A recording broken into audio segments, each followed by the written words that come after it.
Avez-vous déjà entendu parler de la théorie de la fenêtre d'Overton? Bonjour à tous, je m'appelle Esteban et chaque jour, je vous explique une notion de culture générale. La théorie de la fenêtre d'Overton a été inventée par Joseph Overton dans les années 90.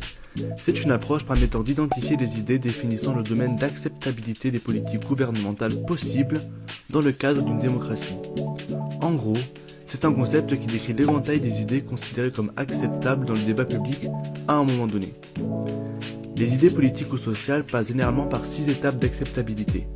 D'abord l'impensable, ce qui est tabou et inacceptable, le radical, ce qui est jugé extrême, marginal, l'acceptable, c'est-à-dire un début de légitimation dans le débat public, le sensible, lorsqu'une majorité commence à l'envisager, le populaire, lorsque cette idée est adoptée par l'opinion publique, et enfin le politique, lorsque cette idée est intégrée dans les politiques publiques et les lois. Prenons l'exemple de la pizza à l'ananas. Au début, il semble impensable de mettre de l'ananas sur une pizza. Sacrilège, ça n'existe même pas. Ensuite, on se dit qu'il y a un chef fou qui a un ami, mais personne ne va aimer. Nous sommes à l'étape du radical. Certains trouveront ça bon. En fait, c'est un débat intéressant. Nous sommes alors dans l'acceptable. Certains se diront que finalement, pourquoi pas? Chacun ses goûts après tout. C'est l'étape sensible. Jusqu'au jour où la pizza à l'ananas se retrouve dans tous les menus. C'est normal maintenant, c'est devenu populaire. Et pour finir, un jour, le gouvernement décrète la journée nationale de la pizza à l'ananas. Elle est donc entrée dans le champ politique, et ce, jusqu'à nouvel ordre. À première vue, cette idée peut sembler simpliste et purement théorique. Pourtant, il ne faut pas oublier que c'est une stratégie largement utilisée, notamment en politique, où certains l'utilisent à des fins de manipulation de l'opinion publique. Penchons-nous maintenant sur l'exemple de la réintroduction de la ségrégation ethnique dans certains services publics.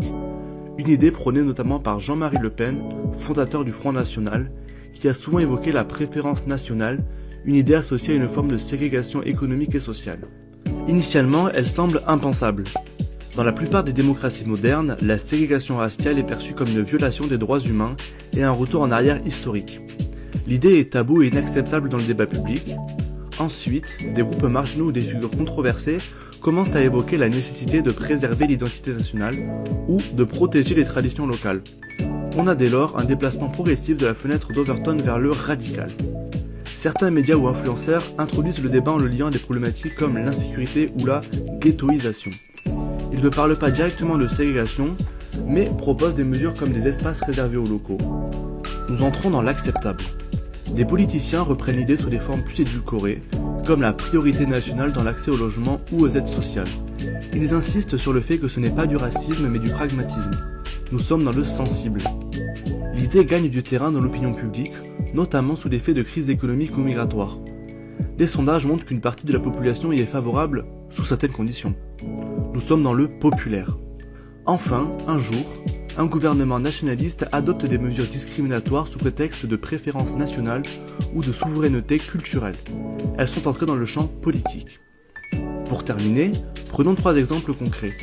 En Afrique du Sud, l'apartheid était une politique de ségrégation officiellement justifiée par des arguments économiques et culturels.